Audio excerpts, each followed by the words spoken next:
अस्सलाम वालेकुम कीम साहब। वालेकुम अस्सलाम। सर, लोग अक्सर सवाल पूछते हैं कि फिसूले में सर एहतियात और परहेज़ क्या की जाए जब इंसान खुदा न खासा इस मर्ज़ में ज़रा मुब्तला हो जाए। शफ़क़त फरमाएं, ज़रा इस पर रोशनी ज़रा डाल दें मेरे ये को। देखें, फिसूला में अमूमी तौर के ऊपर हम 4 तरह का परहेज़ करवाते हैं पेशेंट को, और ये इनिशियल स्टेज के ऊपर होता है।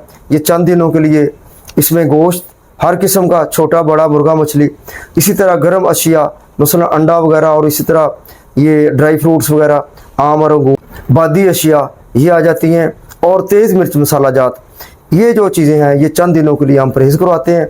जैसे जैसे ये मर्ज़ ठीक होना शुरू हो जाती है उसके बाद हम ये चीज़ें थोड़ा रिलैक्स कर देते हैं, और ये पेशेंट फिर आहिस्ता आहिस्ता ग्रेजुअली इसको यूज़ कर सकता है। अब दूसरा आपका पार्ट है एहतियात क्या की जाए।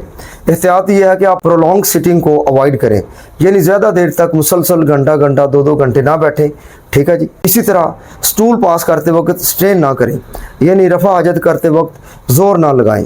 तीसरी एहतियात इसमें यह आ जाती है कि आप कॉन्स्टिपेशन ना बनने दें, यानी अपने आप को कब्ज़ ना होने दें। उसके लिए पानी ज़्यादा इस्तेमाल करें, फ्रेश जूसेस, सब्ज़ियाँ, कच्ची सब्ज़ियाँ और फल दोपहर के टाइम लाजमी इस्तेमाल करें।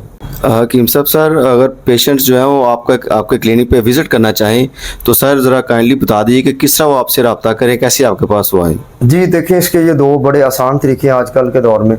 एक तो ये है कि अगर कोई लाहौर में रहने वाला है या लाहौर के आसपास है तो वो चौक ठोकर न्याज बेग लाहौर तशरीफ़ ला सकते हैं, बिल्कुल एग्जैक्ट चौक में हमारा दवाखाना है। दूसरा तरीका है हमारे दिए गए कॉन्टैक्ट नंबर पर या व्हाट्सएप नंबर के ऊपर भी हमारे साथ वो रब्ता कर सकते हैं, और जो भी उनको गाइडलाइन चाहिए इंशाअल्लाह ताला हम उनको वो गाइडलाइन देंगे।